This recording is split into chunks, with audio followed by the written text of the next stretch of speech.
Swadika. Hej, det er Joy og Jens fra Kjerteminde. I dag skal vi vise, hvordan man laver karryret med grøn og rød chilipasta i. Og i dag skal vi lave sådan en meget stor portion, fordi at vi kunne godt tænke os at lave noget mad for at hjælpe vores børn. Og vi vil gerne lave et kæmpe portion, og så finde ud af, hvad de tingene de koster. Og så hvor mange portioner vi kan lave, og så kan vi videregive til vores børn. Men inden vi går i gang, vil jeg gerne vise ingredienserne. Vi skal bruge oksekød, og jeg har fundet noget lækker oksekød her fra Netto, og det er cirka lige godt 2 kilo. Og jeg har givet 200 kroner for dem. Jeg har vasket og renset og skæret sådan strimler, sådan flade strimler. Og så skal vi bruge bambusskud, og det er også købt fra Netto. Og vi skal bruge lidt olie og lidt palmesukker. Og hvis du ikke har palmesukker, så kan du bare bruge almindelig sukker. Og kokosmælk. Og det der kokosmælk kan du også købe i Netto. Og det var altså det her olie, som jeg har valgt at bruge. Og så er der fiskesauce. Og grøn karry chilipasta. Og så det røde karry chilipasta. Jeg har taget lidt af hvert. Cirka 75 gram hver. Og så her har vi citronblad. Og så igen lidt fra dansk supermarked. Jeg har valgt at bruge Hokkaido græskar. Jeg har skæret over og vaske og skæret dem i mindre stykker. Det giver sådan lidt sødme smag. Og så er der squash, og det er skåret ud i sådan en mundstykke af gangen. Sådan. Og almindelig rød peber, det er også skåret ud. Yes. Skal vi i gang? Yes. Okay, jeg vil starte med at varme kød op. Jeg hælder væske fra kokosmælk her fra bunden.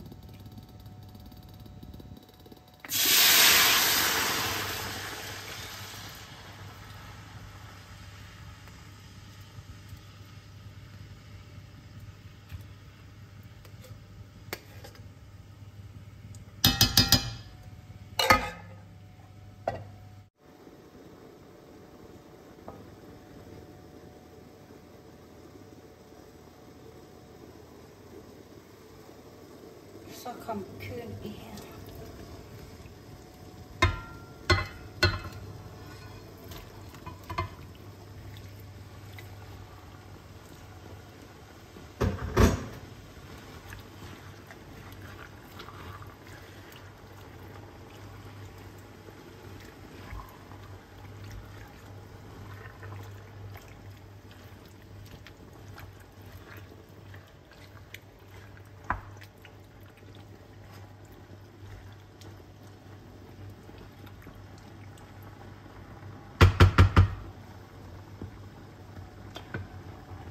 Og så skal kødet stå og varme op og simre.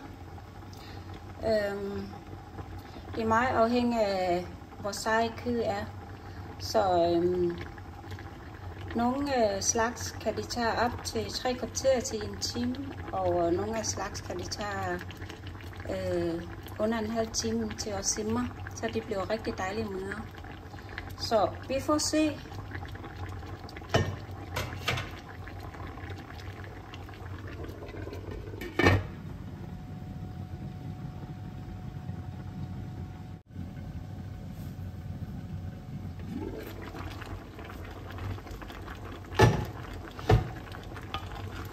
Og så skal lige røre rundt. så det bliver varmt over det hele.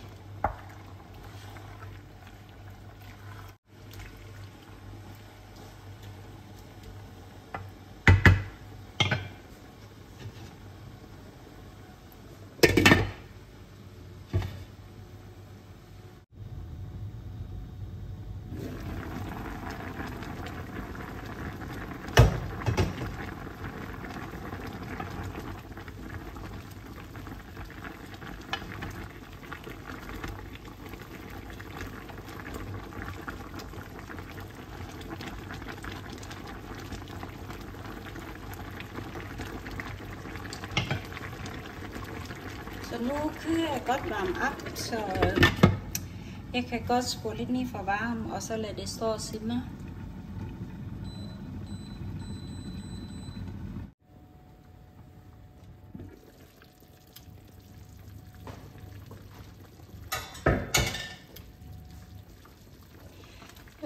Kød her har stået og simret i cirka lige godt en halv time. Så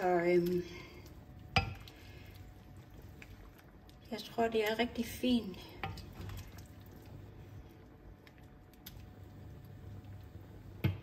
Prøv lige at smage på det.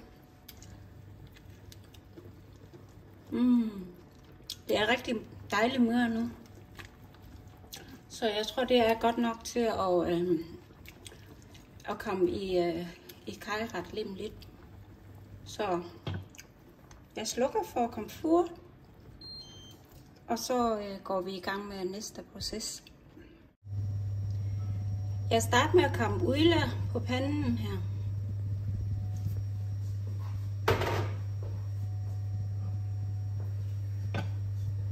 Og derefter chilipasta. Det skal så stå stille og roligt i varme op.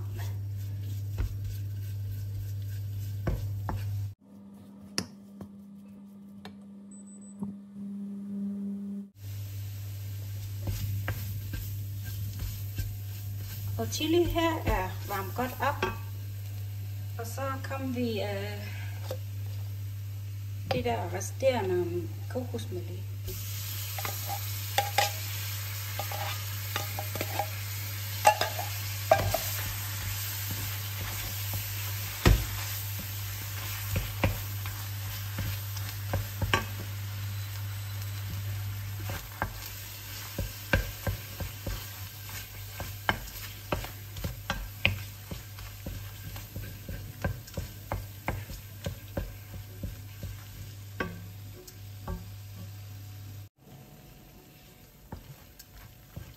Chili pasta her skal lige langsomt varme stille og roligt i 4-5 minutter, så det er ligesom at det giver ikke så skarp i chilismag. Og så derefter så kommer vi de andre, der har en dåse mere kokosmel.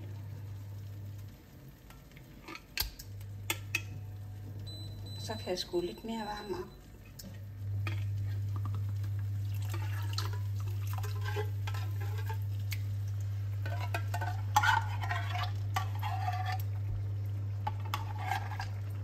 Jeg gemmer lige lidt kokosmel tilbage.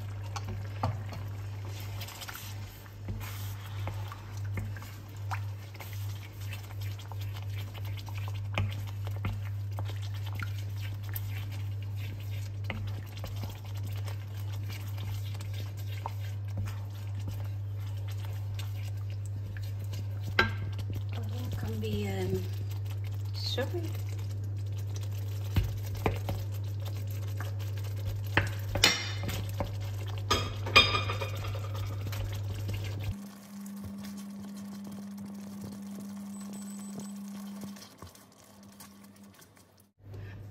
Jeg starter med at komme cirka 5 fiskesauce i, 5 fiskefulde.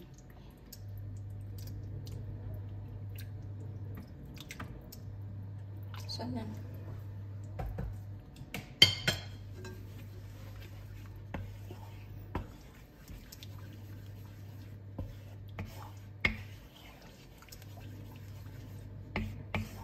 Det skal lige stå og simre.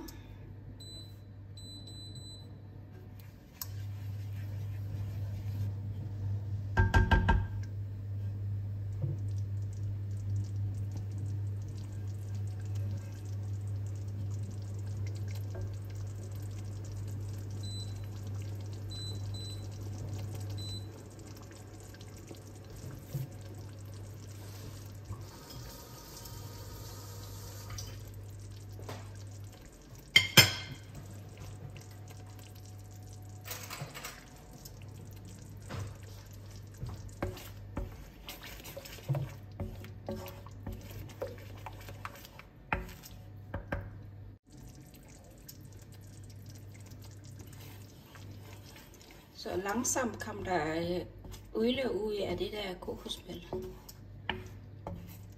Det skal lige stå og simre i 4-5 minutter. Man skal lige huske at røre lidt rundt på den, så det ikke brænder i bunden.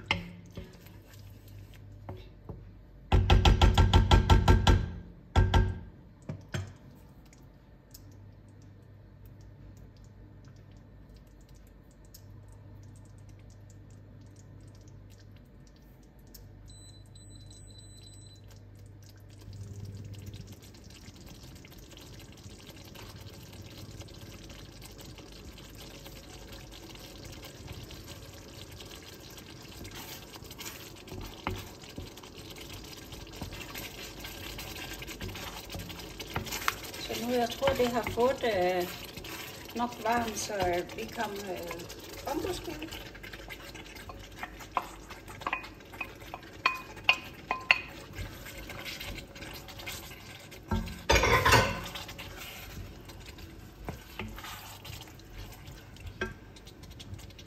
Og så Hokkaido i. Fordi de skal lige Hokkaido og bambusskud, de skal lige have lidt mere end peber og squash.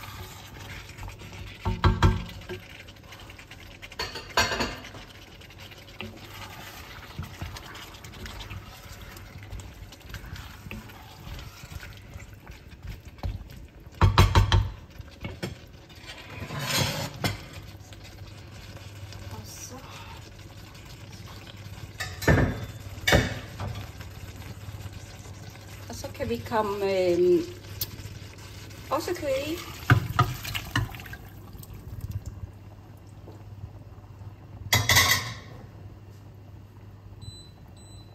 Og så rører vi rundt.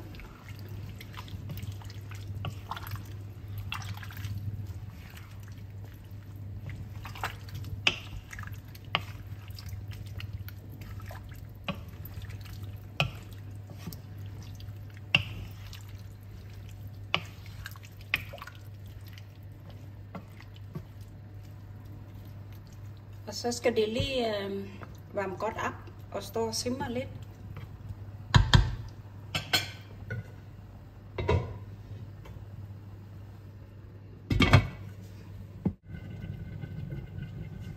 Og så sætter vi på det igen.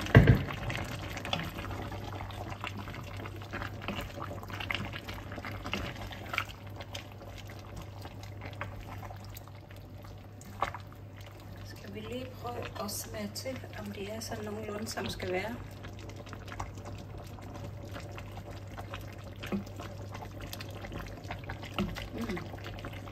Det tror jeg, det er.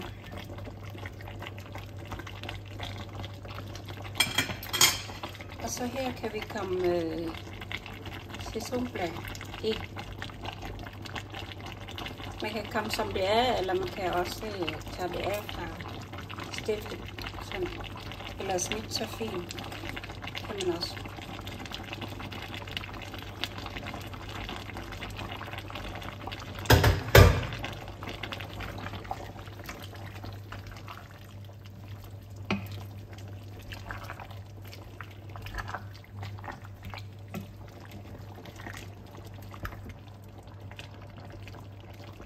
Så den skal lige stå og simre i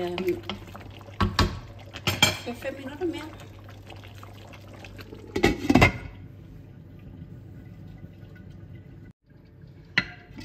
Okay. Skal vi lige tjekke, om Hokkaido har fået nok.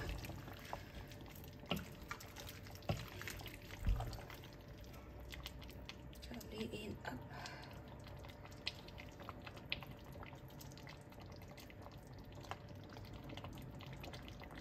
Ja.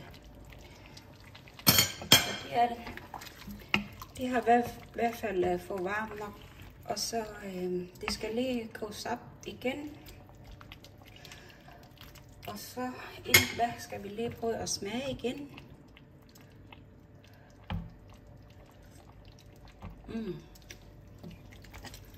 Det smager rigtig okay.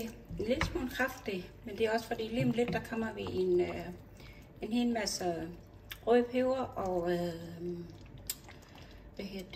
squash i. Så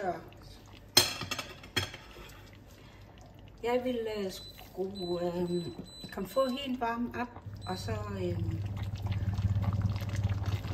derefter kommer vi de sidste grøntsager i.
Og nu skal det lige have lov til at varme godt op, så grøntsagerne også bliver varmet godt igennem.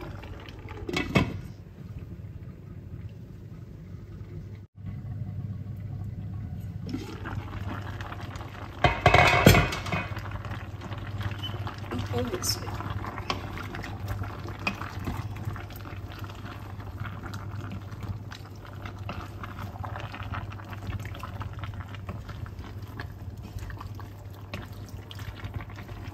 Vi skal lige sørge for, at alle grøntsagerne også bliver varmet godt igennem, fordi det er en stor portion, så at vi skal lige komme låg på, og så få det varmet op, og så røre lidt rundt et par gange.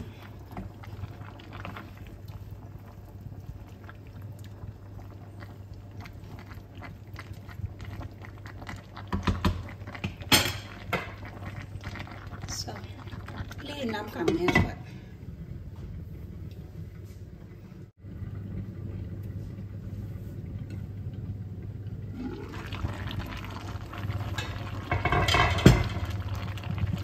Så nu kigger vi på, jeg tror det er hver hverdag, i forhold til grøntsager har fået varme hele vejen rundt, men uden at blive for blød. Og så skal vi lige have kommet det sidste kokosolie mælk i.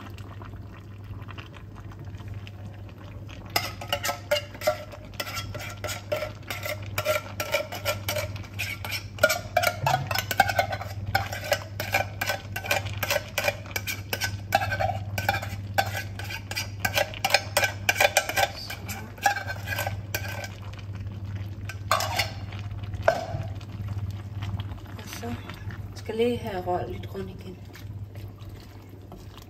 Og igen, det behøver ikke være så blød af grøntsager, fordi at de der retter, de kan godt tåle at komme i fryser, og så efter fryser skal lige tø op, og så skal lige varmes op igen, inden man spiser det. Så det ser rigtig fint ud. Jeg tror, jeg prøver at smage fra sidste gang.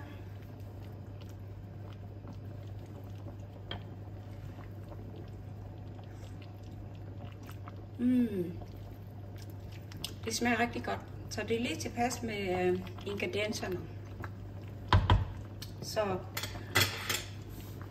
vi slukker for det, og så skal maden lige køle lidt ned, og skal vi lige komme i en bøtte.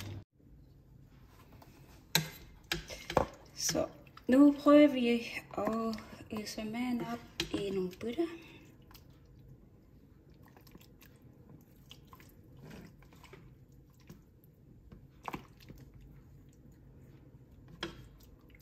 Sådan en bøtte, det skulle være nok til 2 personer som aftensmad.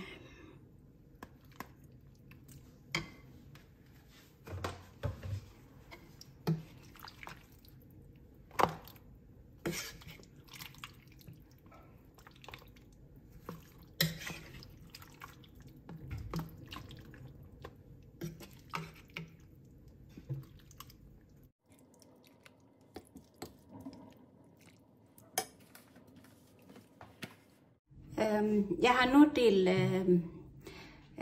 karryret op i 10 portioner. Det er meget overrasket over, at det kan blive så meget.